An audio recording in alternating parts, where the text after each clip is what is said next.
health isn't eating, the right amount of calories and proteins, fats, and carbs and exercising all the time. Sometimes healthy eating is, hey, I haven't seen my friend in a year and we're going to go get some pizza and have some beer. Sometimes that's healthy. Usually it's not. Sometimes it is, though. Hey, what's up? This is John with the Dr. John Delony Show, the greatest mental health and marriage and parenting podcast ever recorded. Hope you're doing well, and I'm so glad that you have given us your most precious resource, your time. I'm grateful that you're here. And this is also a show about linguistics because I'm such a clear talker. Good grief.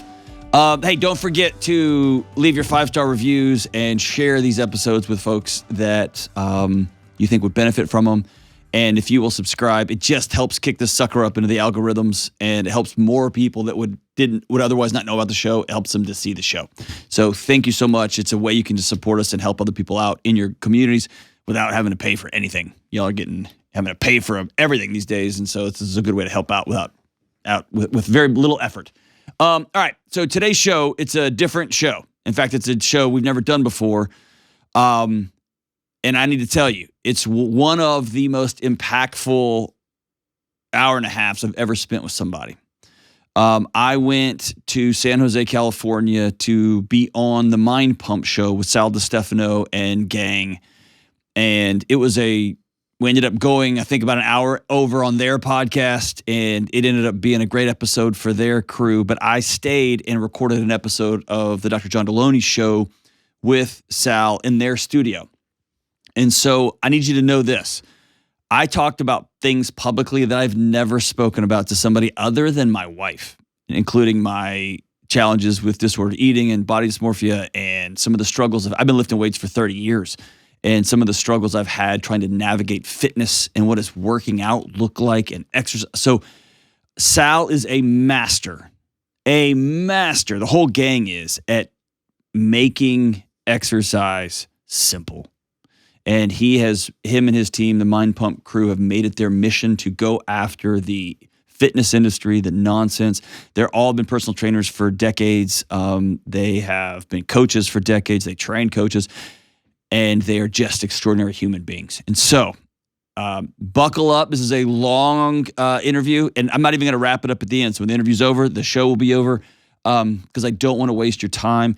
But this is a transformative interview. My life has been different since this interview has ended, and I've implemented a lot of the changes. Kelly's like those of us who were in the interview, we all left California with our lives different. So this is about exercise. This is about nutrition. This is about mental health. This is about relationships. This is about living and creating a life worth living. Stay tuned for my interview with the great Sal Di Stefano. All right, Sal, dude, thanks for letting me be in your house. Yeah, thanks for coming. This is our first show in somebody else's house. Is it really? Yes. How you like our studio? If I'm being super honest, yeah, it's way cooler than my studio, okay. man. I thought you were going to say something bad. No, you have guitars on the wall.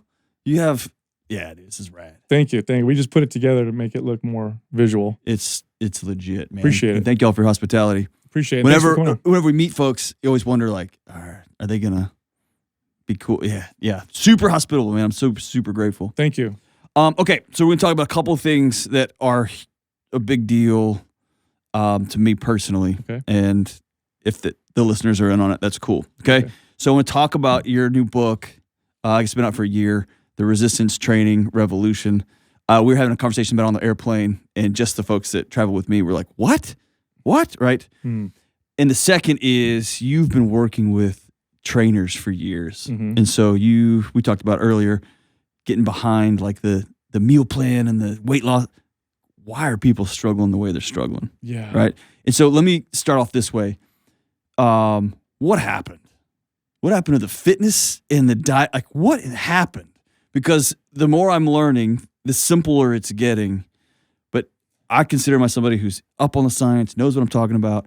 And dude, I was so lost at sea, man. What happened? Yeah, so you could say it's both very simple and very complex. And also the way that we've tried to tackle the problem is from the wrong angle completely, which is why we failed so terribly. So let's start with the obesity or poor health epidemic. In a nutshell, our environment changed far faster than our ability to develop, guidelines or structures or behaviors around that new environment. And so the result of which has been poor health. But to be more specific, I know in the 80s, so I remember, I'm old enough to remember, obesity being blamed on fat, and then it got blamed on carbohydrates, and who knows what they're going to blame it on next, maybe protein. But so I'm old enough to remember that, and also old enough to see how they were wrong on all of that. Really, what a lot of it has to do with, and poor health is quite complex, but obesity a lot has to do with just the consumption of heavily processed foods. Okay. And it's not that these foods are inherently unhealthy, although many of them are. It's that these foods are engineered to make us overeat. And there's some really, really good studies on this. So if you like looking at data and studies, there's some excellent studies done on heavily processed foods where they take groups of people. And one of the challenges with nutrition studies or diet studies is a lot of them are observational, or they have to come in and kind of report. And how many tomatoes did you have last year? Yeah, it's super inaccurate. But these studies were really good because they were controlled. They actually took people, put them in a lab, and they said, okay, you group over here, you have unlimited access to whole natural foods. Whole natural foods being foods with like 1 or 2 ingredients, like bananas, apples, steak, that kind of stuff. And then the other group's like, okay, you guys have unlimited access to heavily processed foods. So these are foods that are in wrappers and boxes, things with long shelf lives. And they actually even exactly, and they and they actually even controlled the macro content. So it's like similar proteins, fats, and carbs, similar proteins, fats, and carbs. They had them stay in those rooms for a while and observe them. And then they switched groups, which is, I love this part. They took this group, put them in this room, took this group, put them in that room. And what they found on average is that people consume about 500 to 600 more calories a day when they eat heavily processed foods. And that's, again, because these foods are engineered to make us overeat. And if you look at, if you really want to put your finger on the main culprit, although, like I said, it's complex, if you want to put your finger on the main culprit, if you look at the predominance of heavily processed foods in the American diet, it starts off very small, but then it rapidly becomes a majority of our diet. You'll see that it almost mirrors the obesity epidemic. You just lay that map right on top of the other one. Right? And you'll see that it really almost starts to mirror. So to give another good example of kind of what I'm talking about, we had Chris Kresser on the show a few years ago, and he gave this wonderful analogy, and I use it all the time now. And he said, look, if I took 5 boiled plain potatoes, I just boil them in water, give them to you, no salt, no butter, and said, here, eat all these, you probably wouldn't be able to do it. After about 2 potatoes, you'd gag, and you'd get what's called palate fatigue.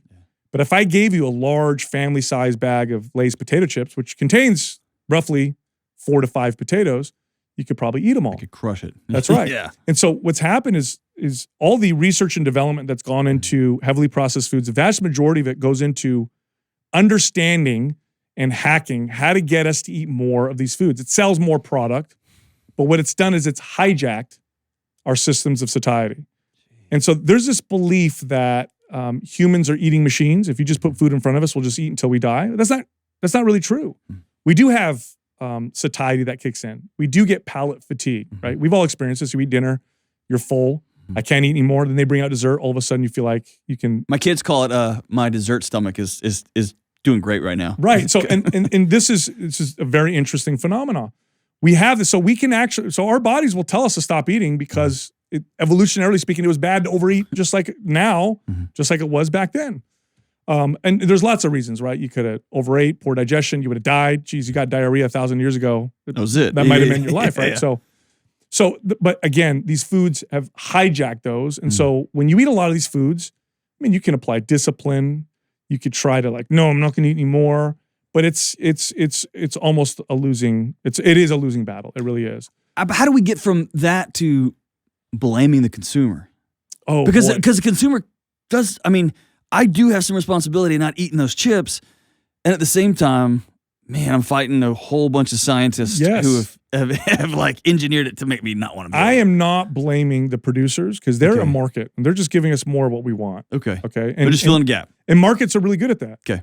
They'll give us what we want. And what do we want? Convenience, and we want the hedonistic pleasure from the food. We want that feeling. So we got it. Yeah. How do we get that responsibility? Well, first we have to become aware. We have to become aware that, look, these foods, my body perceives them different than other foods. Yeah, I'll give you an interest, like really, really effective tip that I used with clients, and it took me a few years to kind of figure this out. So early in my career, I wasn't a great trainer, and later on I became a good trainer because I didn't do a good job, and I really had to figure out you got reps, right? what it took to do well. And early in my career, I would do things like, hey, Mrs. Johnson, I want you to cut your calories by 500 calories, and I'd have her track and do all that stuff. And so like every day, here's your calorie target. You just do this and you'll get great results. Well, that didn't work long-term. It never does. Later on, what I would do is I'd tell clients, hey, eat as much as you want, eat until you're satisfied, just avoid heavily processed foods. And they'd say, okay.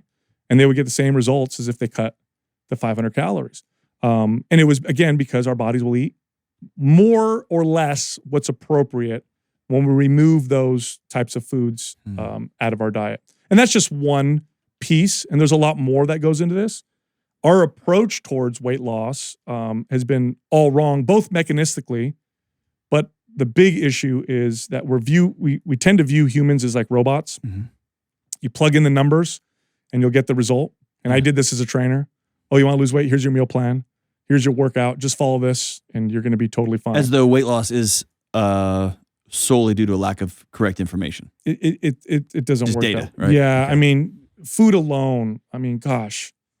Food is proteins, fats, carbs, calories, and nutrients. But is that all it is? It's culture, man. It's laughter. It's joy. It's hanging out with your friends, your family, big Italian family. It's everything, right? It's the centerpiece. It's connecting. It's I'm depressed. It's I'm anxious. It's I'm at the movies, so I eat these kinds of foods. Yeah. It's I'm breakfast foods and lunch foods and dinner foods.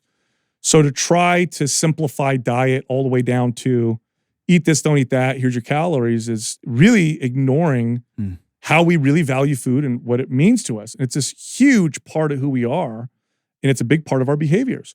And unless we tackle it that way, we're gonna fail. And look, diets have 85% fail rate, and this is within the first year. You stretch that out to 5 years, I bet that number gets north of 95%. And that's the other problem. We don't need to figure out new ways of losing weight. We do a good job, by the way, losing weight. Millions of Americans lose weight every single year. We got to tackle the real issue, which is how do we keep it off? Keep it off. Now, what's the problem? Why are we all gaining the weight back? And I do talk about in the book a lot of the reasons why I think we're gaining the weight back. So yesterday, a friend of mine called. This is literally, I'm on the streets of San Jose, take a step out, take a call. And he said, hey, I went to the doctor and like looked at me and he mentioned probably 5 times I need to lose some weight. And we've let him know that for years, just as one of our friends. And he said he gave me this list of all these different diets I can try. And whichever ones, and he's like, so which one of these, we're at a point now where I told him, I said, I don't have a great answer for it other than you got to make peace with why you eat too much. And you got to quit drinking. And that wasn't a mechanistic, well, he told me to try intermittent fasting. He told me to try high fats. And if that didn't work, then I could probably try a vegan diet. Like, you just got to make peace with why you're eating. Like, that probably wasn't a great answer for him. Just me walking on the street on the cell phone. Like, what do you tell somebody in that? Because that's the person listening to the show right now, right? They're an over-the-road trucker. They just want to be a little bit better dad. They're a busy, busy, busy mom whose husband's running around. What do you tell that person who's like, you gotta cut about 30, 40 pounds? You actually gave him good advice. Really? Yeah. I never give good advice. Yeah, that was great. Okay, so you want to know what's funny? If you look at the data long term, okay, so we all look at how much weight did they lose in a 3-month period? Ignore that. Yep. How much weight did they lose forever? That's what we got to look at. If you look at the data, the most effective if we were to compare diets to therapy is more effective. You take someone who's obese and you have them see a counselor, and they go to a counselor or a therapist and they say, I just have this issue with food. They'll have more success. Dude, I didn't even know that. That's fantastic. That's true. Now, I as a trainer, I figured this out later on, and I would work with my clients and therapists, and my success rate went through the roof. And this is how I learned. This is one of the ways I learned a lot of my strategies was by hearing how these therapists would communicate to these people. I'll give you a great example, okay? Most people enter into a diet or a workout program from a place of self-hate. Okay? I look gross. I'm not sexy. I'm too skinny. I'm too fat, whatever. Okay? So they're going into it from a place of self-hate. When you hate yourself, diet becomes restriction. Exercise becomes punishment. So when I used to manage gyms, I would see this all the time. People would come to the gym and they would value the workout based on how much pain they felt and how hard they sweat and how sore they got. Why? It was cathartic because they had to punish themselves. Yeah. I'm so overweight, I'm going to go beat myself. How many times have you heard this? Like, that's me, man. yeah, well, that's most people. You're describing me, yeah. That's most people. How many times have you heard people say, oh man, I ate so much pizza yesterday, I'm going to go and just sweat it out and beat myself up at the gym, right? So that, right, it's no wonder people. Yeah, okay, so I'll tell you a story where this really became, it was illuminating to me, this particular conversation. So I was at a dinner with my ex-wife. So she used to work for a tech company. Okay. And they would have these like big dinners where you can meet spouses and whatever. And I'm hanging out with all these, all her coworkers and their spouses, and we're all introducing ourselves. And as a trainer, whenever I introduce myself, of course, people all of a sudden become self-aware of like the food they're eating. So, my name's Sal, and I own a gym or whatever. Of course, people are like, oh, don't look at me, I'm eating all this bread, or oh, I'll have another glass of wine. Don't make fun of me, or whatever. So that kind of starts out at first, but then everybody got comfortable. And as the wine started flowing, I remember this lady sitting across from me, she goes, Sal, she goes, I had a friend who, she was 48 years old, exercised all the time, ate right, whatever, and then she got cancer and she died.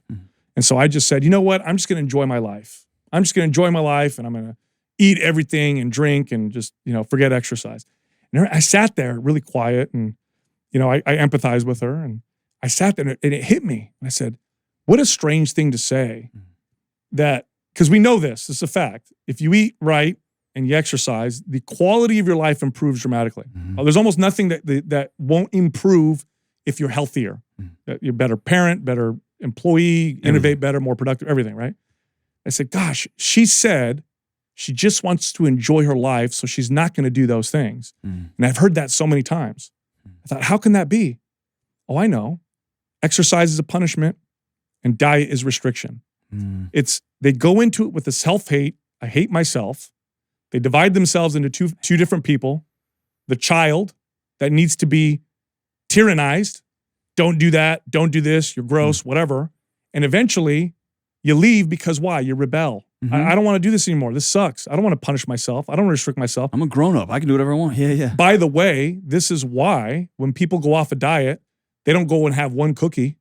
Oh. They have a box of cookies. We're having a bag, dude. Yeah. They're rebelling against that, because of that psychological phenomena that happens. What if people did this instead? What if people went into diet and exercise like this? Instead of looking in the mirror and says, oh, I look gross, I'm disgusting, I'm going to go beat myself up or whatever. What if they said, you know what?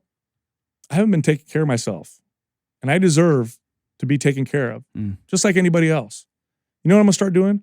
I'm going to start taking care of myself like somebody I care about. And then they go to the gym and they do what? They train themselves appropriately. They don't overdo it. They don't beat the crap out of themselves. They go in there, and the goal is to feel better, right? What about diet? I get to. I don't have to. Yeah. Now the diet is balanced. You offer me that cookie, I can't have it. It's, I actually don't want it. I know how I don't feel good after that. Yes. Yeah. Or, I'll have that cookie. Or I'm all in. Yeah. Yeah, because, here's the thing about health. We talk about this a lot on the show. Health isn't eating, the right amount of calories and proteins, fats, and carbs and exercising all the time. Health is a sphere, and it's quite balanced. Sometimes healthy eating is, hey, I haven't seen my friend in a year, and we're going to go get some pizza and have some beer and connect. Yeah. Sometimes that's healthy. Yeah. Usually it's not. Sometimes it is, though, right? Right. And that's how you develop that balance. That's how you have that cookie and not eat the whole box. And it's not because you can't, it's because that's what you want. And, if we can get people, and this is what I eventually figured out how to do, is to get people to develop that relationship with exercise and diet, and then they do it forever. It's not I got to force myself, or I have to, feel motivated, which is another issue. Yeah. I got to have this talk feeling. about that in a minute. Yeah. Yes. So let me forget these questions. This will be a therapy session for me. I've struggled with body dysmorphia for a long time. And for those of you listening, it's this idea that I don't care what the objective data says. I don't care what my wife says. I don't care what my friends and how my clothes fit. It's what I see in the mirror isn't good enough. And I got to keep pushing. I've reached a point now where I exercise because I simply feel better, right? And I now know if I eat this, I doing some work on trying to be a better parent. I recognized if I eat this whole pizza, which I could polish one off on a Friday night. I won't sleep very well. I'll be up and down, up and down. I'll be a little bit grumpier Saturday morning. Then my kids will come in and I'll be a little bit more dad pokey, and they'll be a little bit more separate, which then sets off some of my childhood stuff. And then I'll be like, hey guys, and get a little bit louder. And all of a sudden, nobody wants to be around dad. And by Sunday morning, I'm Sunday afternoon dad. I am frustrating to be around. I've got that ball of energy. I'm starting to dread Monday. All that can be traced back to that Friday night. So I'm pretty intuitive when it comes to that. I haven't made the leap to my wife over Christmas. This was her great quote. My family was there. I'm pretty sure I had COVID. I wasn't feeling good. We had a whole bunch of drama going on. And I was like, I just got to go down and get a workout in. She looked at me and goes, stop. I was like, no, I just need to go down and lift. I have a gym in the basement. And she said, it's 15%, John. I was like, what is that? And she said, of all of the total of the reason I love you, how you look is 15%. And she said, it's maxed out. You look good. You look good. All 15%. Yeah. And I was like, it's got to be way more than 15%. But she was saying, you don't need any more. I don't need any more from you in that area.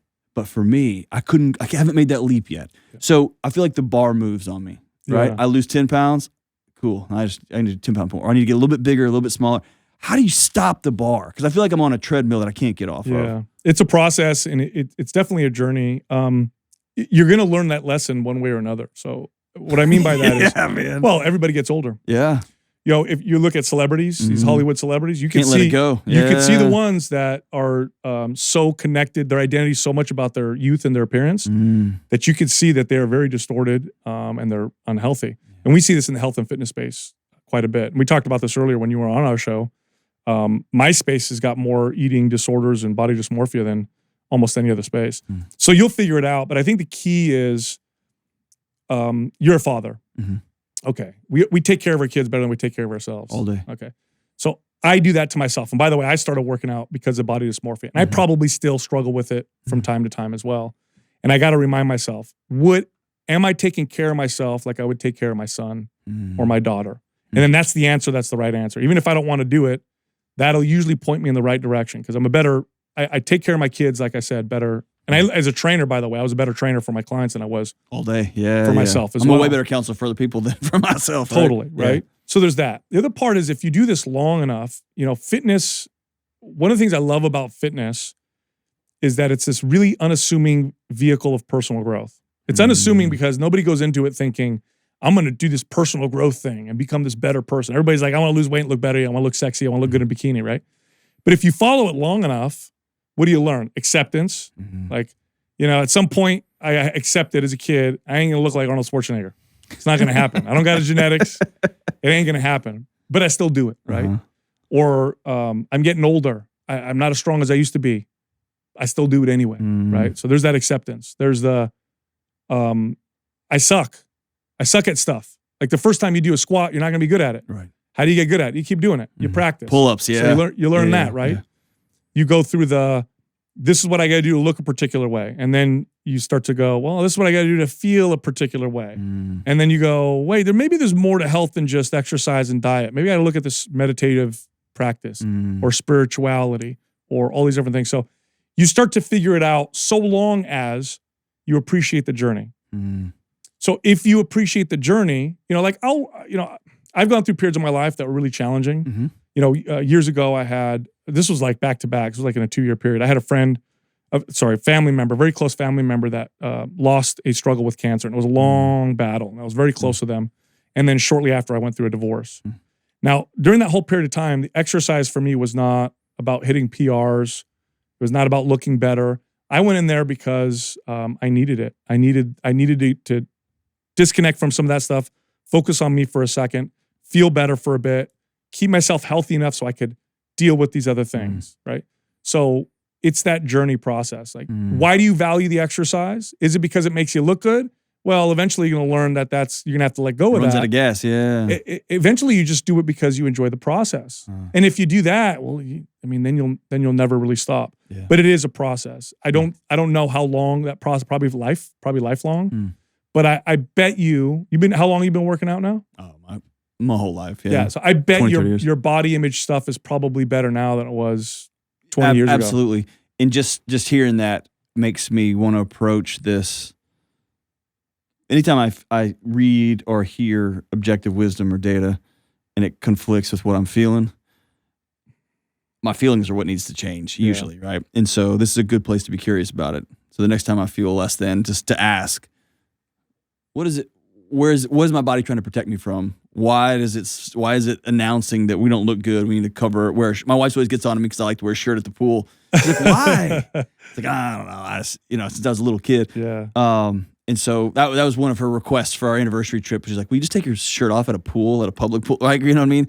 But it was more about, I want you to be comfortable in your own skin. And so I think it's a practice, right? It's a thing I'm going to lean into. It is. And again, it's the journey. It's a quote that I've said before. And funny, I was on another podcast and I said this and it went viral. It's all over the place now, but and it's not my wisdom. This is actually ancient wisdom. And it's that the man who loves walking is going to walk further than the man who loves the destination. So, once you kind of fall in love with the journey, then you'll never really stop. You'll never stop learning either. And that's where you want, that's the goal, right? That's where you want to be. If you're listening to this and you struggle with this back and forth relationship, like most people with exercise and nutrition, you got to figure out, okay, how can I fall in love with this journey? Part of it is not falling in love with the goals and the results. I know it sounds funny. That's been big for me. Yeah. And those things take care of themselves if you follow the process. Listen, 100%. Here's another thing I communicate quite a bit. And this I had to learn the hard way. In my early 30s, I learned this hard lesson because up until then, I was really the meathead trainer. Like I knew exercise, right? I knew cardio, I knew how to build muscle and burn body fat, I knew macros and supplements. But it was still very driven by how I looked, my aesthetics, and identified with muscle and look in a particular way. Well, anyway, I developed some really bad gut health issues in my early 30s. At one point, I thought I had Crohn's disease. And I lost a lot of weight. I lost like 13, 14 pounds. This armor that I had built of muscle was deteriorating all around me. None of what I knew was solving it. Thankfully, thank God at the time I had a wellness studio.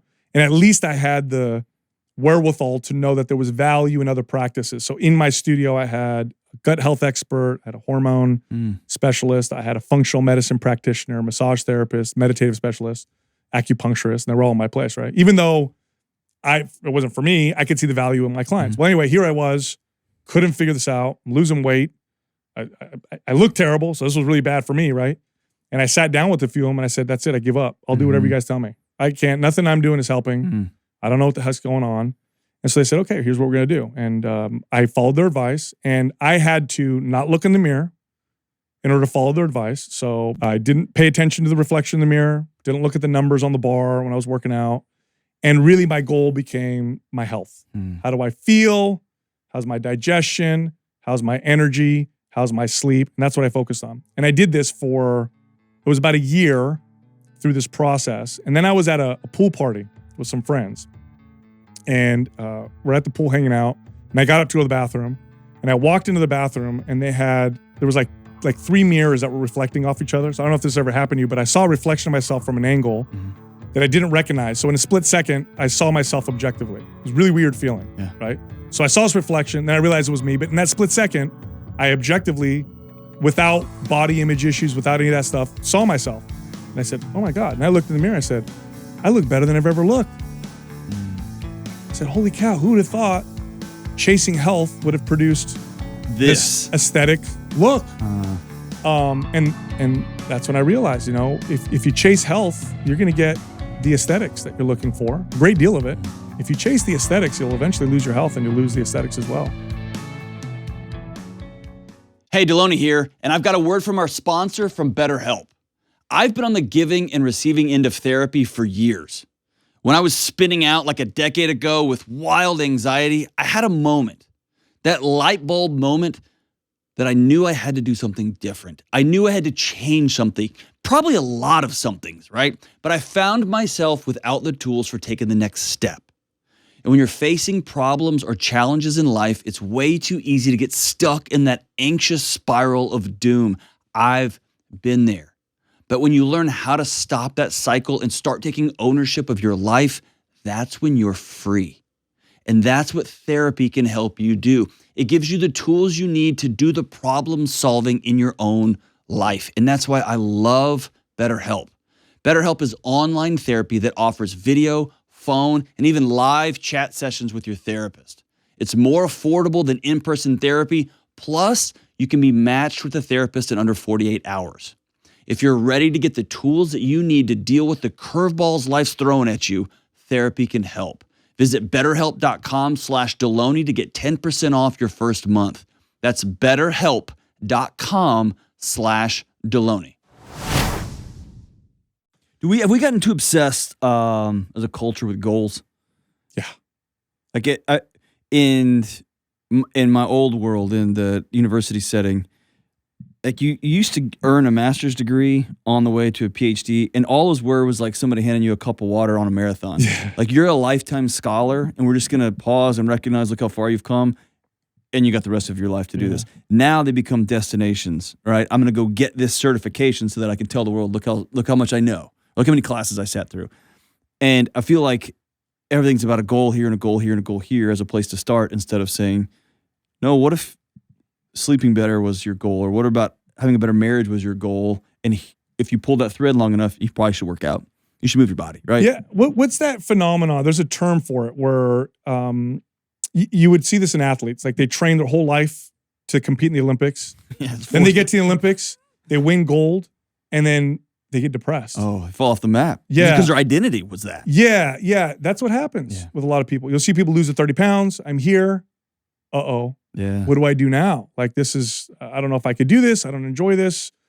So yeah, I think goals are fine, but I don't think we should worship goals. I think it's really important to figure out how to enjoy the process, because then you're always going to want to do that. And part of that is how you go into it. Yeah. How do I go into this? Am I taking care of me, or am I punishing me? Is it because I love me, or is it because I hate me? Why am I doing this? If you go into it the right way, and then once you understand that, by the way, once you go into the right way, there's more, right? Then we can discuss the mechanisms and the most effective ways and what's going to give you the most bang for your buck and all that stuff, which everybody wants to talk about. But that's all minor stuff. Right. And we'll get there. We can get there. We'll talk about all that.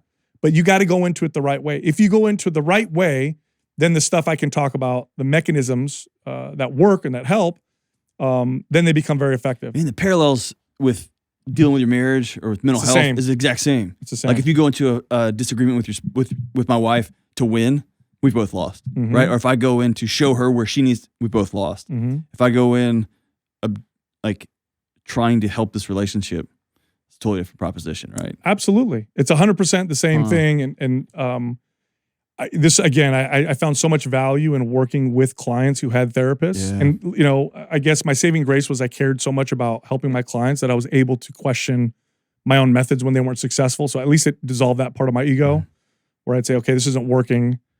I really care about this person. Like, what's going on? So I'd work with these therapists and I'd ask them questions and like, how do I communicate to this person? I remember once I had a client, my first time having a client that told me they had an eating disorder. I had somebody who was recovering anorexic. And thankfully I did. I said, okay, you're working with a therapist. I need to talk. Is it okay if I communicate with them so that I can know the right ways to approach whatever? So talk to this person. They said, okay, you don't talk about weight. Don't talk about body fat percentage. Don't talk about how they look. Focus on their performance. And I remember it's like a light bulb. Like, oh yeah, let's just see let's get them strong. Yeah. Let's just focus on strength. The side effect of which being you're going to have to eat. Feel better, Yeah, you got to eat if you're going to get stronger. That's right. And it worked. Yeah. It was so effective. Now, you could get obsessed with that as well, but it was a wonderful segue from body focus to performance to, all right, now I'm going to take care of myself. But yeah, that's the biggest thing. And what we've done, there's a few different reasons why we failed to solve this. One is how we go into it. I hate myself. And then the fitness space and the health space capitalizes on that. It's very powerful short-term motivator. If you're hating yourself right now, I can sell you something real quick. In fact, in sales, they talk about pain points. If you ever take a marketing course, they'll tell you, find a person's pain points and hammer on those. I never thought, though, we're creating them, right? Yeah. Let's create a pain point and then solve it, right? Oh, yeah. Create it, find it, and get that pain point and hammer on that and they'll buy your product, right? So there's that. The other part is the motivation model. okay, which is, and fitness loves this, right? The newest class. Oh my God, it's so exciting. Urban cowboy hip hop dance class, whatever. It's new, new exercise machine. It's so fun, right? Yeah. And I get it. We all love the feeling of motivation. I've never had to convince a client to exercise or eat right when they're motivated, right? It's the other times. So we have to learn how to develop skills of discipline that stick with us forever. All right, let's go down that road. Yeah. So we live in a culture that we talked about this earlier. It's all feelings.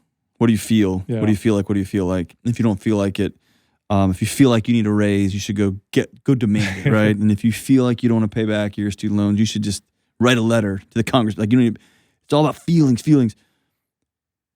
And for me, when it comes to exercise, when it comes to taking care of my relationships, it comes to doing my own stuff, feelings get me about 10 yards down the road, man. Yeah. And then I have to go do the hard stuff. I think all mental health can be summed up in do it anyway, right? Yeah.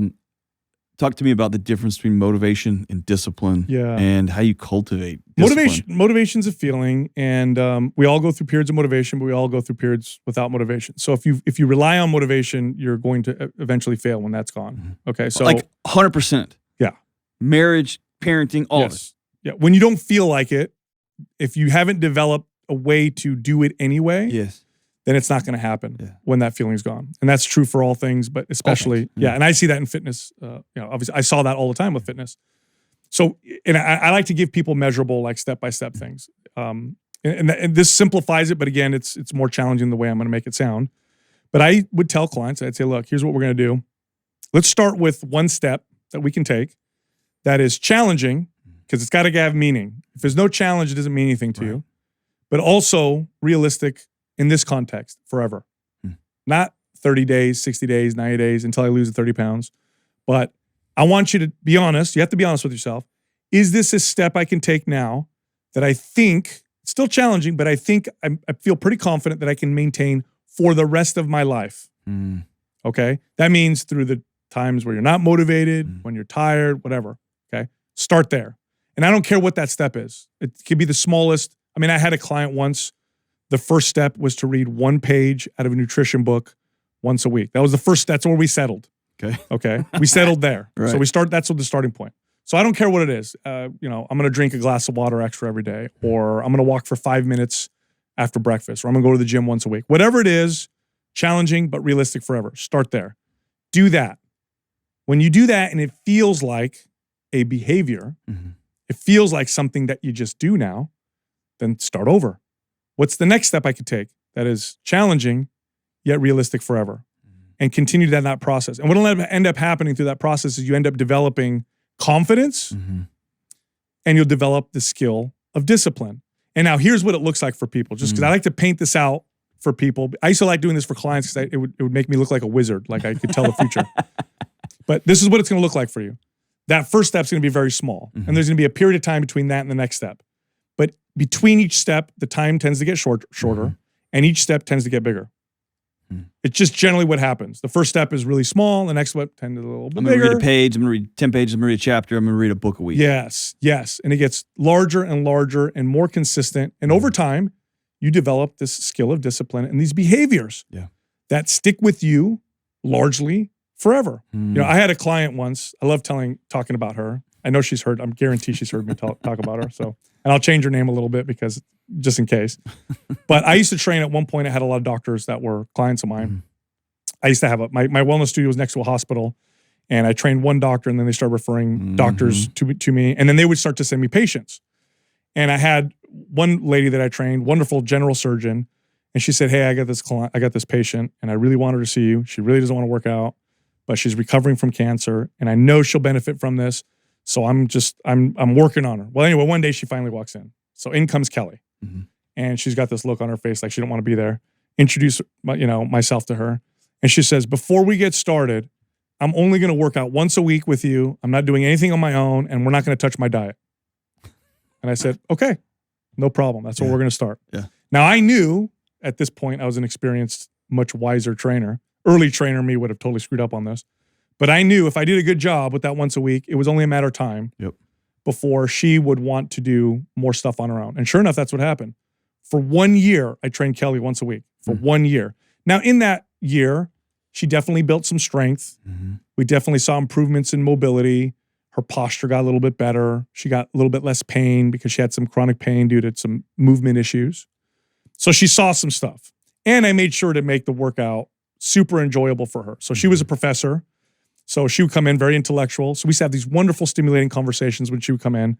And so I knew that she showed up because half the time she wanted to come in and have these great conversations, which for me, I loved it as well. Sure. So she'd show up once a week, very consistent, and that was it. Well, sure enough, a year into this, she comes up to me and she says, hey, do you have any more time on your schedule for more sessions? Absolutely, Kelly. Let's get you in one more day a week. So we did that. 4 months later, hey, Sal, are there any movements I could do on my own at home, when I'm grading papers or, whatever? Yeah, here's 3 movements. Do these at home. You do them whenever you want. They're going to help some of your movement issues, and I think this will be good for you. A few months after that, Sal, I'm thinking about cutting sugar, removing sugar from my diet or cutting it down. What do you think? Absolutely. Anyway, 3 years later, this was a 3-year process. 3 years later, this woman was exercising 3 days a week regularly. She was doing stuff on her own. Her diet had radically changed, and this woman had completely transformed her health and her fitness. Now, that was almost 10 years ago. I haven't trained this woman for a long time, right? So, I stopped training people about 6 years ago because of mind pump and all that stuff. She's still doing it. She's still consistent. She's developed this relationship with exercise and nutrition, but it was through that process. Now imagine if she came in and she said, I'm only doing 1 day a week. I'm not working out on my own, and I'm not working on my diet. And now I can be very convincing. I can throw some charisma at people. I was a real effective salesperson early on as a trainer because of those things. And I could have probably convinced her through my motivational skills or whatever. No, you got to come 3 days a week. It's going to make you better at this, and here's that, and here's why. And everybody's got the same time of the day. Everybody's got the same 24 hours. You could and do the whole speech. And maybe I would have convinced her to hire me 3 days a week. You know what would have happened? For 2 weeks. She would have stopped. That's right. She was a few months into it. She would have stopped, and I never would have seen her again. Okay, dude, that reminds me, while you're talking, I'm thinking about parenting. And the power struggles I get into with my 6-year-old. When my son was little, he was crawling around the floor, pulling off videotapes, VHS tapes, right? And a buddy of mine who had older kids was over, and I said, don't touch that cabinet. And my son would look at me, and he'd crawl over and whack that cabinet. And I moved him, and he did a couple times. I said, if you touch that cabinet again, we're not, and I don't remember what the thing was. And my buddy goes, he just laughed, and he goes, well, you overparented that one. And I was like, what do you mean? He goes, well, now none of us are getting ice cream tonight, whatever the thing was. It's like, why? And I mean, my son walked right over and just touched it to see, right? And I realized I was in a power struggle with a 2-year-old or with a 3-year-old.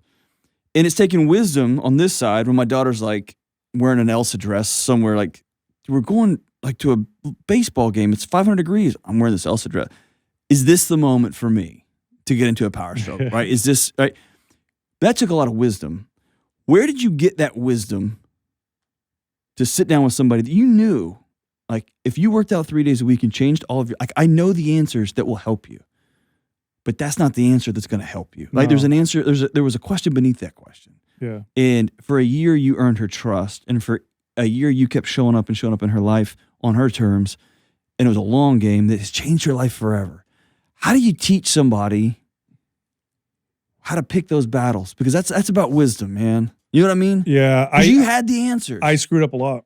Yeah. Early. I remember I trained people for a long time. Now I love fitness, but I love people more. And so my saving grace was that I think that's it. You love people. I just wanted to help them. Yeah. And so I was constantly evaluating my methods. I've trained a lot of trainers, and there's this talk that I do with trainers, and I love doing it because if they haven't heard it, it always blows their minds. And I always go, okay, tell me the most important traits of a successful trainer as defined by they get their clients great results. They also built a good business and it's consistent, and the results of the clients are long lasting or forever, right? What are those traits? And they always say like, oh, they're motivating, or they're empathetic, or they know a lot of, they're really good with information or whatever. And I say those are all important, but those aren't the most important. The most important is their ability to communicate effectively, right? If you can communicate, if I could, like the Matrix, if I could plug my brain into yours and give you my knowing, right, we'd solve whatever your fitness issue is, right? But we can't do that. We have to use our words, and I have to understand how to communicate effectively. And so I've through years and years of failing, like I'll tell you a story. It breaks my heart every time I tell it. I had this woman who hired me. She wanted to lose weight, struggled with it on and off. And I trained her for a little while, and I also trained her husband. And she was slowly gaining weight as I trained. So I used to test body fat every week, which I stopped doing later on, but I would test body fat every week to keep people on track, right? And her body fat was slowly creeping up. And then I'd have her bring me her food logs, right? She'd write down her food. And I'm looking at them like, she's only eating, I don't remember what it was, 1,400 or 1,300 calories. Like, this is insane. This isn't right. So I'd say, are you writing everything down? Are you telling me the truth? And yeah, I totally am. Well, anyway, I trained her husband. And her husband, and he probably shouldn't have done this, but he said, hey, Sal, I want to tell you something. She's not writing everything down. I see at night she eats this and she doesn't write it down, so she's not being honest with you. So I decided then I'm going to have a real hard talk with this lady. Yeah. So she came in, sat down in front of me, and I essentially scolded her, right? Because that's what I'm supposed to do. I'm a trainer. You hire me, get you in shape. I'm telling you the truth. I'm going to scold you, right? Yeah. And she got in tears and, oh, I'm so sorry. You're so right, whatever. And she walked out, and I was so proud of myself, and she never came back. Okay. And I failed. Why did I fail? Because at least she was working out twice a week with me. She never, for all I knew, probably, she never worked out again. She had a terrible experience, probably never worked out again. I totally failed. And I look back on that and I said, man, I really screwed up. How I communicated. Yeah. Was I right? Yeah. Did it help? Nope. Yeah. I totally failed that poor woman. And so that's where I kind of learned and figured some of this stuff out. And you got to meet people where they're at. Yeah. And there's a couple general things that I've learned to understand. One of them is, and this is a big one, and I know this is in your space too, because you do a great job of this as well. You do a great job of communicating to where the average person can listen and understand what you're trying to say, really get what you're trying to say. So actually why we invited you on the show. A lot of people in my space talk to each other. Yeah. It's like I'm talking to other fitness fanatics. And I realized this 5 years into my career, she's not going to become a fitness fanatic. Right. I'm not talking like if I do the whole, rah, go in the gym, it's great, get the pump, it's awesome. That's never going to resonate with her. If it did, she'd become a trainer. Right. Or she'd own a gym. So I'm not talking to fitness fanatics. I'm talking to the average person. What does the average person want? They want to improve the quality of their life. They really don't care about getting shredded. Everybody's like, I want to be shredded. Not really. I mean, okay, yeah, we could dream, but really people just want to be fit and healthy. Yeah. They want to be generally lean, not shredded. Right. They want to be generally lean. They want to be generally healthy. They want to have good mobility. I want to have good energy for my life. My fitness improves my life. My life is not fitness, right? So I had to figure that out. Now, what does that mean? Well, if we do a damn good job, if we do an excellent job as fitness professionals, the most we could probably hope for the average person is about 2 or 3 days a week of structured exercise. We're not going to get more than that. We're just not. Good luck. That's humbling though, right? Say what? That's humbling though, right? It's humbling, but also it's true. Yeah. So 2 or 3 days a week. This is if I get the average person who does nothing exercise-wise, structure, in terms of structured exercise, and I get them to work out forever, 2 or 3 days a week, I won. You won. I'm not getting more than that. You've changed their family tree. That's it. So let's stop pretending and trying to get them to become fitness fanatics. It just ain't going to happen. So now we know that. 2 or 3 days a week, this is what they're going to do. So that's number one. Number two, let's look at food. They don't look at food like a fitness fanatic looks at food. A fitness fanatic or an obsessive person, or dare I say orthorexics, which is a lot of them in my space, they look at food. By the way, for people that don't know, orthorexia is an eating disorder where you got to eat perfect, right? So you got bulimia, anorexia, and you got orthorexia right there as well. They don't look at food like a fitness fanatic and, that's just fuel. You ever hear fitness people say that? Food is fuel. That's right. Yeah, that's the way to do pleasure. it. Nah, it doesn't work that way for most people. Most people, food is what we said earlier. It's culture, it's connecting, it's, sometimes it's numbing, sometimes I'm sad, I'm bored, it's pleasure, it's all those different things. So we got to understand those things. And then we got to also understand that this is more of a modern issue. We are very busy, but we're also very sedentary. So we are actually busier now than we were 50 years ago. Like we were talking about this earlier. We all have kids. My parents didn't schedule play dates when I was a kid. We just played. Yeah. You want your kids to play with kids nowadays? You know what you got to do? You got to plan it. You got to schedule it. It's got to be on the calendar. Yeah. You got to drive them here, drive them there, take them there. So we're busy, but we're sedentary. So this is what we're working with. Okay, so how can we figure out how to put together something that's effective for people in that context? Oh, and then one more thing let's add. Food is everywhere. It's hyper palatable and it's very cheap. So this is what we're dealing with. How can we figure out how to solve this issue? Well, we talked about how we go into it. You got to do this because you're taking care of yourself, not because you're hating yourself. So that's the most important part. But now the how.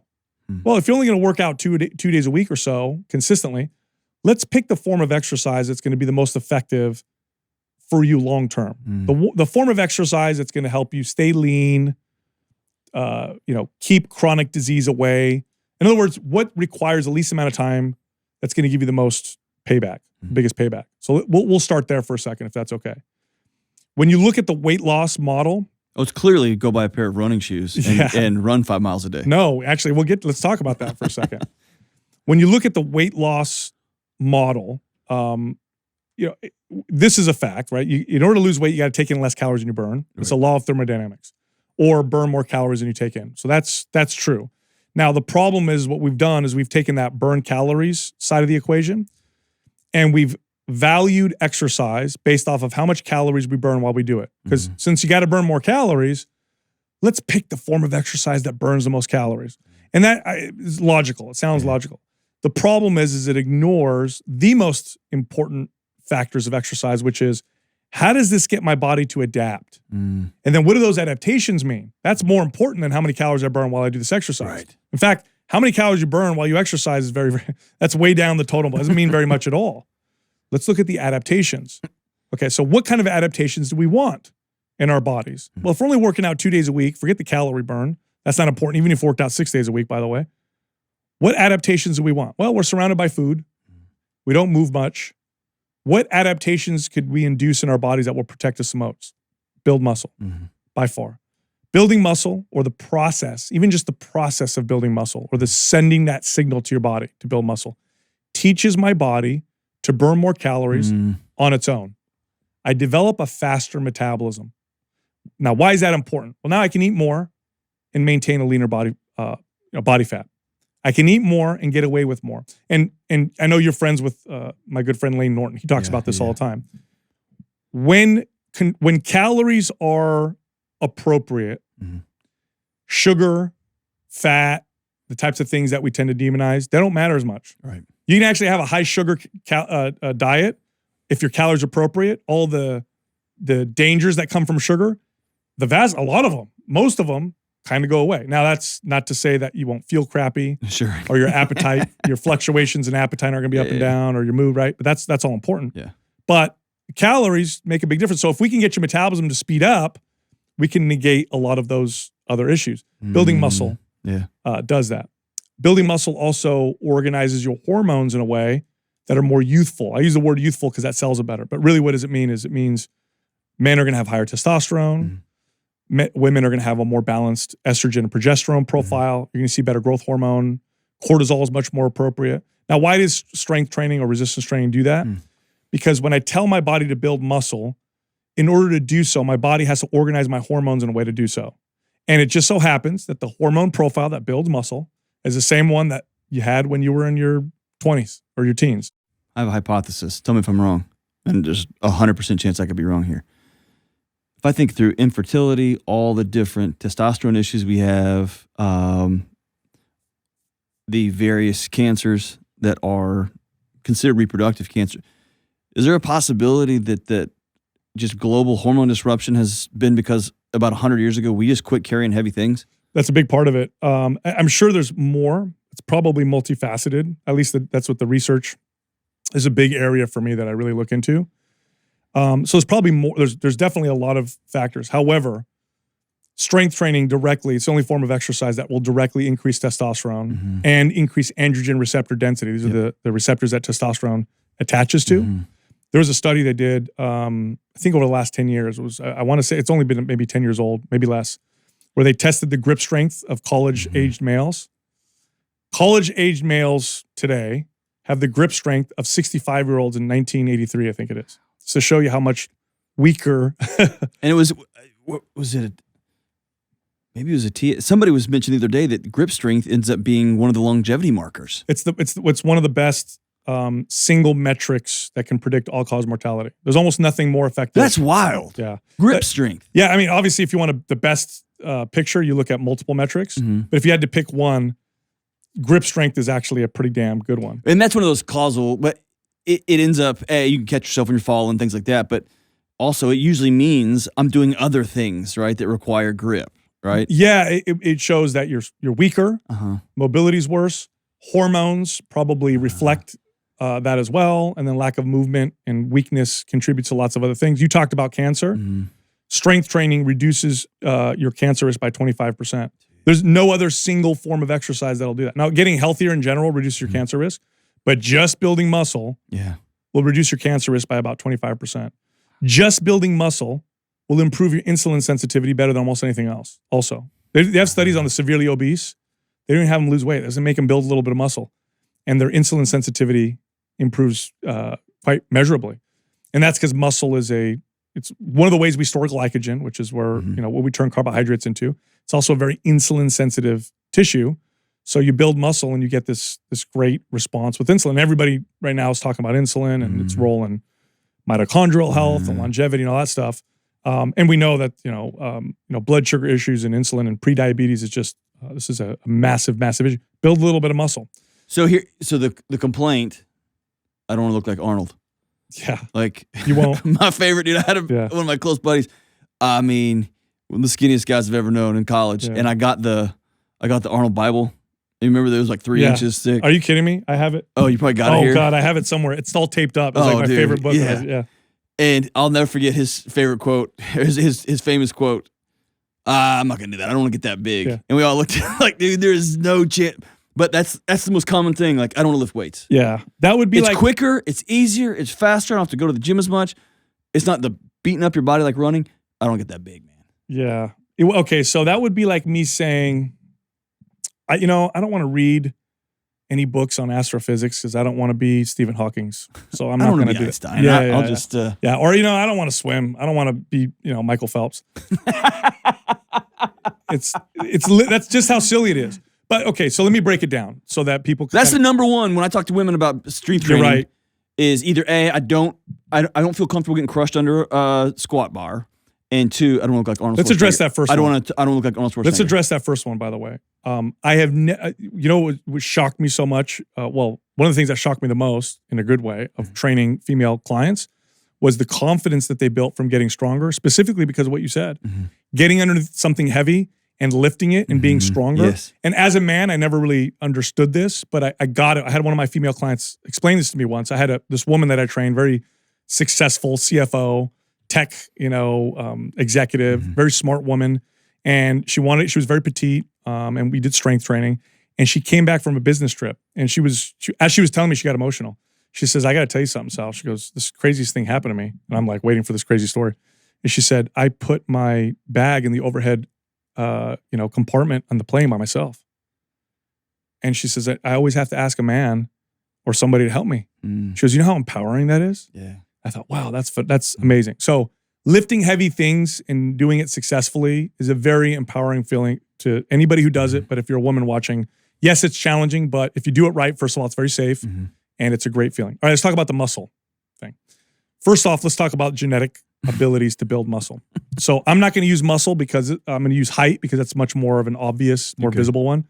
So if you look at the spectrum of genetics on height, on one end you have NBA basketball players. On the other end, you have dwarfism. Okay. The vast majority of us are somewhere in the middle. Right. Okay. So let me ask you this. Besides going to a professional basketball game, if you've ever done this, how many times in your life have you seen someone that's 7 feet tall? Yeah, very, very, like a handful, right? Yeah. Very rare. You probably remember each time. Right. Because it was so rare. Okay. Yeah.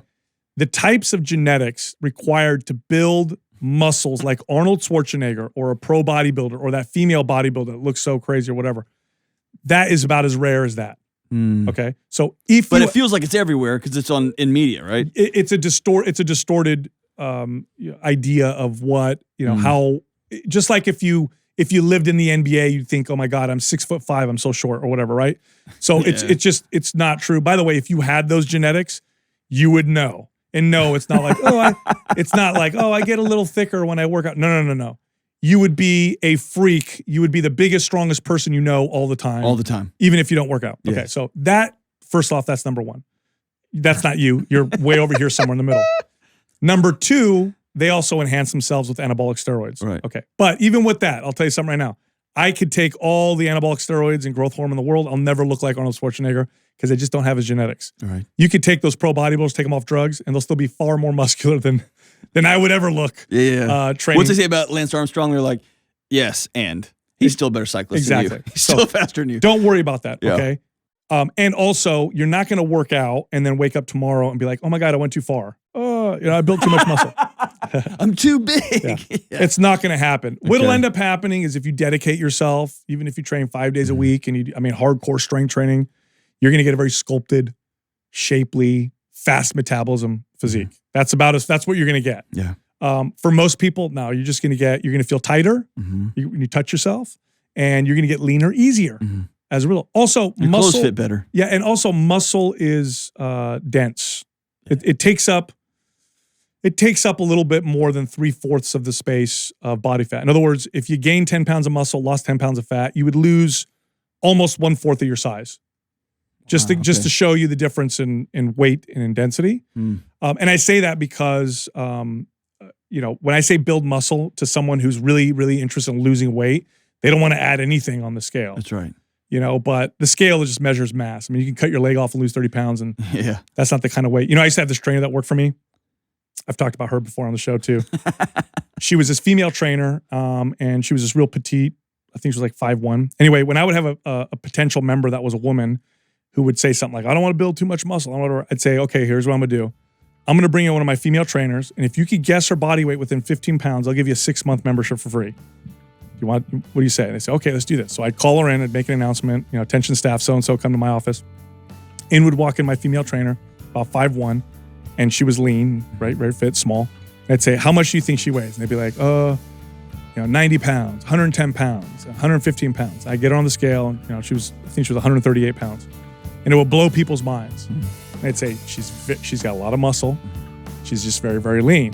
And then I'd say, now tell this person what you ate yesterday. And she'd list off, I had a 4-egg scramble, 2 slices of toast, burrito for lunch, this and that. I'd say, she ate that much because she's got all this calorie burning machinery in her body called muscle. And then that usually would win them over, and they'd end up getting a membership and hiring a personal trainer. So yeah, the whole I'm going to get too big ain't going to happen. It's not going to happen. It seems like everybody's talking about how crazy the housing market is right now and how powerless homebuyers feel. Mix that with the stress of moving and life change and job change, and you've got a tornado of anxiety fueling one of the biggest purchases you'll ever make. This is not a good idea. So if you're a new home buyer right now, my advice to you is to focus on what you can control, like the people you choose to help you in the home buying process. You need folks like my friends at Churchill Mortgage. Churchill is a Ramsey trusted provider that's been helping people with their home mortgages for decades. And their Home Buyer Edge program will help you skip a bunch of the stress. Here's how it works. Apply to become a Churchill certified home buyer and cap your interest rate for 90 days. Then you'll get a $5,000 seller guarantee to help your offer stand out. So go ahead, take a deep breath, because Churchill has your back. Check them out at churchillmortgage.com/Delony and get the Home Buyer Edge today. This is a paid advertisement. NMLS ID 1591. NMLSconsumeraccess.org. Equal housing lender. 1749 Mallory Lane, Suite 100. Brentwood, Tennessee 37027. Programs are for select loan types only and are not available in all states or locations. Let's project ourselves. We are a mom of 3 kids, and we have the oldest one's 6. And I'm a dad. We can pick. You can be the mom, I'll be the dad, vice versa. I've put on 15 pounds over the last few years. The phrase I hear is I want to get my body back, right? After kid number 3, kid number 4. So much garbage out there, dude. Yeah. We talked about on another show about influencers and the TikTokization of fitness and weight loss and dealing with food and trauma and culture. All that. Husband and wife team, they're sitting there. They got 3 kids. Kids are in bed. And I look and say, I want to feel better. You started snoring. I want to sleep better. I just want to show up better. We want to get our sex life back. We want to change some stuff. What's 2 or 3 or 4 things? Like, where do they start? Yeah, no, Just so much nonsense. That's man. good. Now it's going to be different from person to person. Of course, right? of course. But look at nutrition from a behavioral standpoint, not from mechanisms like counting calories and counting macronutrients, stuff like that. Although I think it's important to know proteins, fats, carbs, and calories because you want to have that information. Start with behaviors first. So here's some easy ones. One, try to avoid heavily processed foods. That'll usually result in a reduction in calories by itself. Just get out of your house. Just try not to eat them and don't buy them. Okay. That's an easy one. Here's another one. Studies will show that you will cut your calories by about 10 to 15% if you simply eat when not distracted. Okay. So you don't even have to change your diet. Just eat without looking at your phone or the TV or basically not being present. Okay. You'll eat about 10 to 15% less that way. So eat whatever you're eating. Just sit down and eat and focus on your food. A third one would be don't drink anything, water or otherwise, while you eat. Okay. Now there's no magical fluids with food cause this thing to happen in the body. Really what it is you just chew your food more and you slow down. Gotcha. Okay. You're more present. These are all behavioral things. So don't drink while you eat, don't eat while you're distracted, avoid heavily processed food. If you just did those, most people, in my experience, let's say somebody needs to lose 20 pounds or so, will get like 10, 12, 15 pounds. Wow. Over time just from doing, a few of those things. Okay. As far as exercise is concerned, make the foundation of your routine strength training. Okay. It speeds up the metabolism, it'll organize your hormones well, and it sets you up better on long term. So longevity play, yeah. It is because, and I used to do this all the time with clients, if we did it right, at the end of their 30-pound weight loss, they would be eating more than they did when they started. Okay. Not less. What you don't want to do is end up in a position where, I lost 30 pounds, but now I'm eating 1,200 calories a day. My life's miserable. Yeah. Like, I got to keep this up forever. Yeah. Like, you want to be in a position where you have room and you're okay. And strength training helps to encourage that. Okay, so make that the foundation. And then here's the last one I would say. There's nothing wrong with cardiovascular training. In fact, it's great for health and all that stuff. But don't try to burn the calories off by doing tons and tons of cardio. That'll actually shoot you in the foot. It's actually so that's like that's a shapeshifter moment. Yeah. And this is something I picked up about a decade ago, and I didn't realize that it wasn't in the popular culture. The damage there, right? Yeah. Now I run. If I go for a run, it's almost entirely mental health. Yeah. Like it clears. That's a great reason, right? Or if I go for a long bike ride, it's for my head, right? Not for getting jacked, right? But say that again. Like that, we got to hit home on that because that's a new thing for folks. Yeah, so let me explain that, right? Okay. So there was this great study that illustrated this.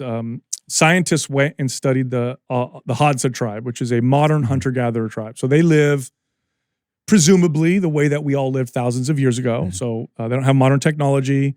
They don't even use agriculture. They hunt and they gather. Mm-hmm. Okay. So for all intents and purposes, they're way more active than the average Western couch potato. I mean, the way that they would hunt is they would stalk an animal, track it, throw something at it, injure it, and then run after it until it got tired. Miles. So, 10 miles or whatever, and then you got to bring it all the way back. You got to drag it back, yeah. Yeah. So tons and tons of activity in comparison to the average Westerner. So scientists, through some pretty sophisticated testing, went down and tested their metabolic rates. How many calories are these people burning every single day? And what they found was that they burned generally the same amount of calories that the average Western couch potato burned. And you think, how's that possible? Well, it's an evolutionary adaptation. Their body's downregulated, huh? Well, I mean, there's no way we would have survived if our metabolisms had us burning 8,000 calories a day. You couldn't stalk and kill that much food. You ain't going to find 8,000 calories a day. So your body adapted to become more efficient. Now, let's look at the type of activity that causes that. It's cardio. Yeah. Lots and lots of endurance type training pares muscle down because muscle's very expensive, and it teaches the body to become very efficient with calories. Tell them what expensive means. Calorie expensive. Yes. Burns a lot of calories. Yes, right? Yes. First of all, you don't need a lot of strength to have a lot of stamina. I mean, you look at long distance runners, right? Yep. They're very skinny, not a lot of muscle. You just need a lot of stamina. Mm-hmm. And because the activity itself is calorie expensive, right? Doing cardio does burn more calories per time spent than anything else. Your body just learns to become extremely efficient at what it does. It's an adaptation process. So if the cornerstone of your workout routine for weight loss is lots of cardio, what you'll experience is initial weight loss and a hard plateau. And then in order to get the weight to come off even more, you'd have to cut your calories more or increase your cardio more. And then you end up in this like, I'm doing 6 days a week, an hour of cardio, I'm eating 1,200 calories, I still got 10 pounds to lose. What the hell is going on? So you just explained the United States in the 80s and 90s and early 2000s. 100%. That was it right there. Yeah. Go take a fitness class, do a spin class, go run miles and miles and miles and miles and eat way less and just stop and keep eating less and less and less and less. Yeah, and that's it. Wow. Yeah, that's a totally failing strategy. What you want to do is you want to build muscle and feed your body appropriately to build muscle. And through that process, the weight loss looks different. It starts off a little smaller or slower, I should say, mainly because it's fat loss with some muscle gain. So the scale might show offsets. It might show a couple pounds, but in reality, you lost more body fat than you gain in terms of muscle. But then as the metabolism speeds up, you get this kind of snowball effect where the weight loss starts to accelerate, and then it becomes much more permanent. And I like to use this analogy. It would be like if I had an advanced AI car that adapted to my driving behaviors. So imagine if I got in my car and every day I drove 350 miles at 30 miles an hour. What would my car look like? It would adapt and turn into this like energy efficient machine. Now, what if I got in that car and I did the quarter mile as fast as I could every single day, right? Gotcha. I'd get this huge big back tires and this engine that just burned a tremendous amount of energy, right? Yeah. So strength training does that. And that's why it's the best strategy for a modern lifestyle, because it doesn't take much time and it also speeds up our metabolism. And that's a good thing first of all, that'd be a bad thing 10,000 years ago. You don't want a fast metabolism 10,000 years ago. But today, food is everywhere. Yeah. I want a fast metabolism. That's going to make it a lot easier for me to navigate this landscape where food is so easily accessible. It's hyper palatable. That's what I want. So building muscle allows us to do that. And there's other reasons why I think strength training is so awesome for the average person. I mean, it's the only targeted form of exercise that lets you shape your body. No, dude, that's not true. Because there's a button on the elliptical at the gym at the hotel, and it says tone. Yeah, it's the tone button. Nah, it doesn't work that way. For it's for buns or whatever, for like tone your Do you know that word tone? The literal definition, the real definition of tone is a muscle's ability to contract. Yeah. Right? The fitness industry took that and used it as a marketing term and sold women memberships because they were afraid of building muscle. So they said, no, don't worry, you're not going to build muscle. You're just going to tone. Muscles don't do that. Stupid. It's not a thing. No, they build or they shrink. That's it. Toning, in that sense, is building to a smaller degree. That's all it is. So as you build muscle, they feel stupid, dude. They feel tighter. It's incredible. I know. It's incredible. Yeah. No, I'm just gonna do Thigh Master. I'm just gonna work out. I just want to lose weight on my thighs. Yeah, no. I'm just gonna do that. No, spot reduction is also largely a myth, but spot shaping, lifting is for real. Yeah, so like you could like shape your butt. Yeah. You could tell I do tons of shaping mostly on my arms. You could just see. That's what I was just noticing. Why is that funny, man?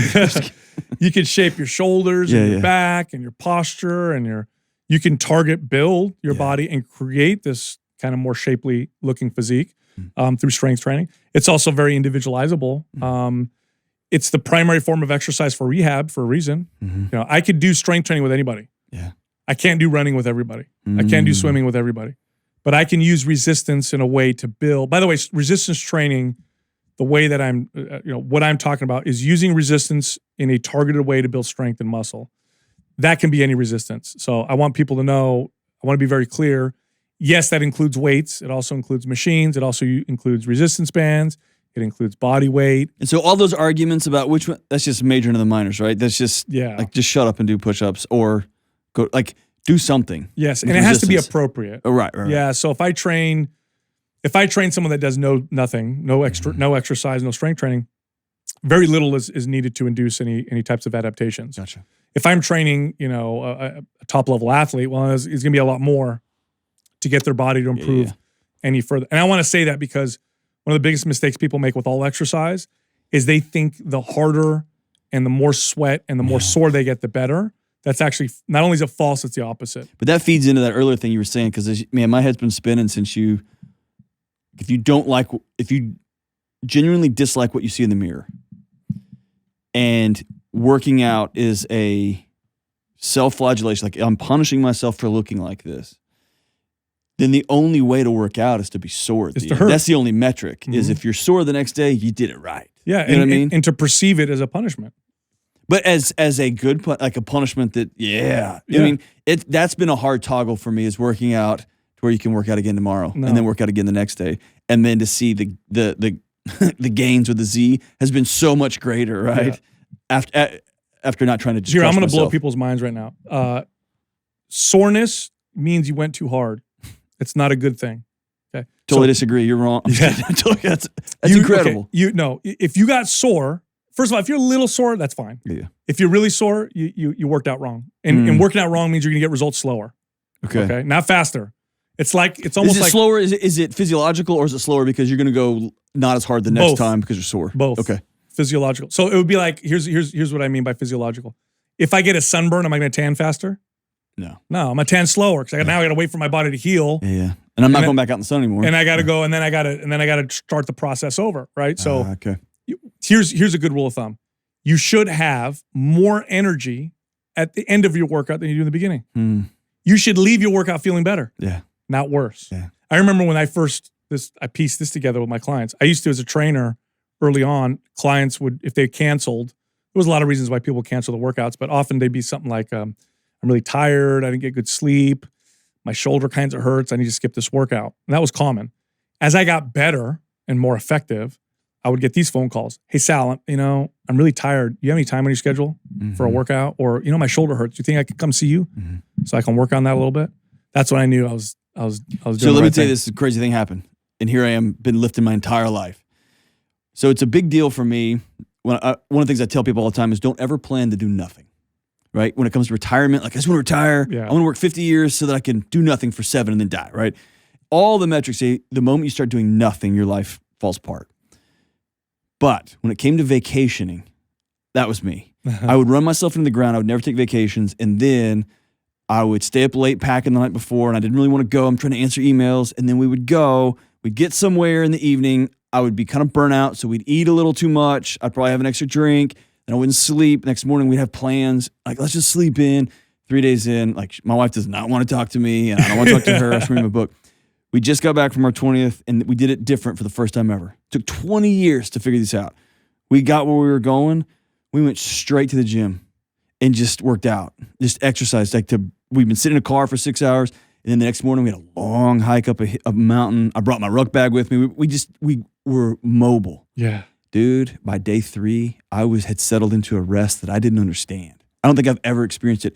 My sleep was super deep, and we were staying more active. And the more active we got together, so my relationships were getting good. The more active I got, the more rest I had, man. Yeah. And it's totally counterintuitive. But I would have thought you just want to eat a bunch and drink a lot and hang out. It was completely opposite. That's the off the wagon, on the wagon, off the wagon mentality that we tend to do with exercise and nutrition. It's either all on or all off, and it's hard for us to achieve a balance because it's either I hate myself or I'd say I don't want to hate myself anymore. I just want to enjoy life, type of deal. Which that's why people lose weight, gain it all the time. No, you want to feel better after your workout than you did before. I love that. You want to feel good. That's been a big shift for me. And you want to treat and here's the other thing too. I remember, a long time ago, I was hiking up in the foothills over here in California. And people would pass me, runners would pass me. And it's hard, as a trainer, it's hard for me not to notice biomechanics, right? So I'm sure just like you hear people talk, it's hard for you talk to their pick kid, up. I'm like, probably shouldn't say that. Yeah, exactly. Yeah. So people run by and be like, oh my God, that guy's feet are pronating, or oh, look at that person's anterior pelvic tilt, that's gonna really hurt. And then this guy ran by and he looked like a gazelle. And he just ran so beautifully. And and it occurred to me, I'm like, humans evolved to do a few things really well physically. One of them is run. We actually can outrun for distance when we're fit and all that stuff. Pretty much any other animal. That's how we hunted. We throw with accuracy. We do that really well. Then we run them down, right? Like, why can nobody run properly? And I said, I know why. Nobody realizes it's a skill. When people want to start working out, they lace up their shoes and they just go to get tired. Or sore. Yeah. Like, I'm just going to run until I'm tired. And I thought, my God, people do this with strength training too. They don't go to the gym and say, I'm going to go practice the skill of squats. Yeah. I'm going to go get my legs sore. I'm not going to go practice the skill of rows. I'm going to go get my back sore. The way you need to treat strength training, if you really want long-term success, is it's a skill. So when you go to the gym, stop thinking about getting sore and beating yourself up. Instead, think, all right, today's workout is going to be, I'm going to squat, I'm going to bench press, I'm going to row, and I'm going to overhead press, right? I'll pick 4 really good exercises. I'm going to go practice them and get real good at them. And every time you go, 2 days a week, 3 days a week, you practice exercises and you try to get better at them. That's all you're trying to do, is get better at those skills. And you know what you'll get from that? Amazing, consistent results, and you won't get hurt. Consistent, amazing results, and you won't get hurt. And you'll enjoy it. It's way more enjoyable, I promise you. Dude, that's the exact same thing when it's like how to have a hard conversation with your spouse. Practice it. Yeah. Just get better at it. How do you sit down and talk to your kids about hard conversation? Practice it. Just go do it and figure it out, and then go do it again, and then go do it again. Go do it again. That's it. And over time, you'll get stronger. Yes. Your form will get better. Beautiful. The technique will get better. Also, when it comes to exercise, there's if I were to give them a rating like 0 to 100, 100 being the most value I could get out of an exercise, 0 being none.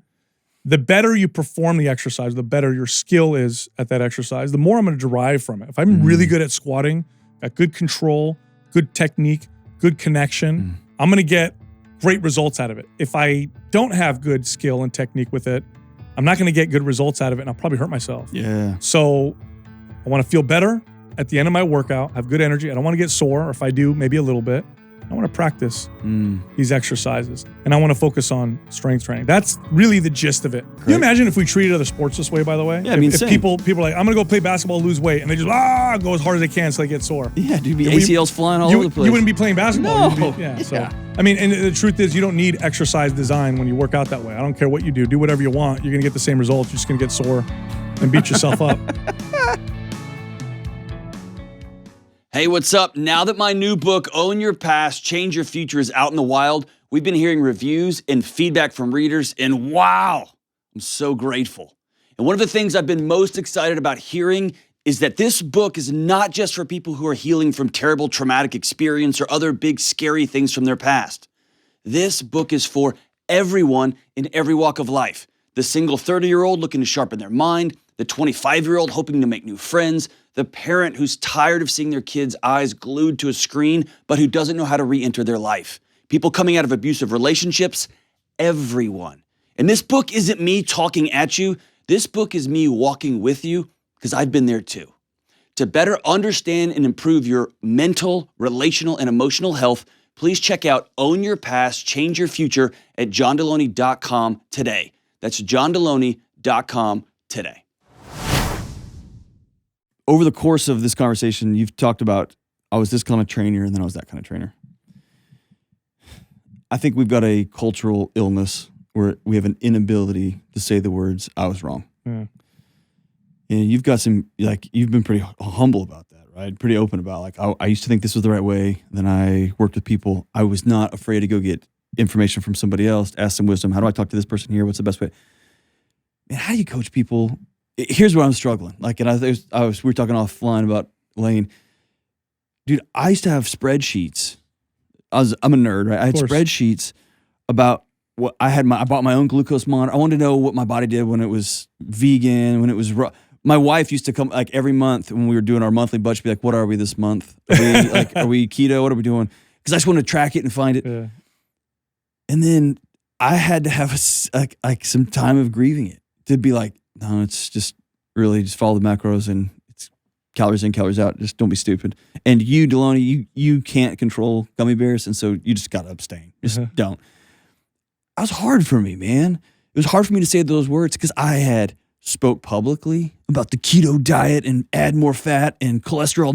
You shouldn't care about cholesterol. Triglycerides mean nothing. I would run my mouth about that in public settings. I would tell individuals about that. I would take over dinner parties, telling people you know what. And then I sat down with a buddy who's a scientist, and I had to look in the mirror and go, I was wrong. How do you learn the wisdom? How do you learn the humility there?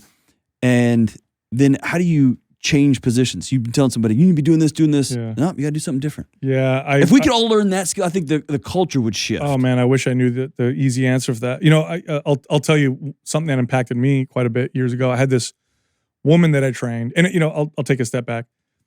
I loved training people for a lot of different reasons. Mm-hmm. One of them was very selfish, though. I got to train so many different personalities and so many different people, different professions that I love learning. And I love people. I love studying people. I love listening to people. And so I got to train all these different, and I would ask all these questions. Mm-hmm. And it just so turns out that people like talking about themselves. So it worked out really well, right?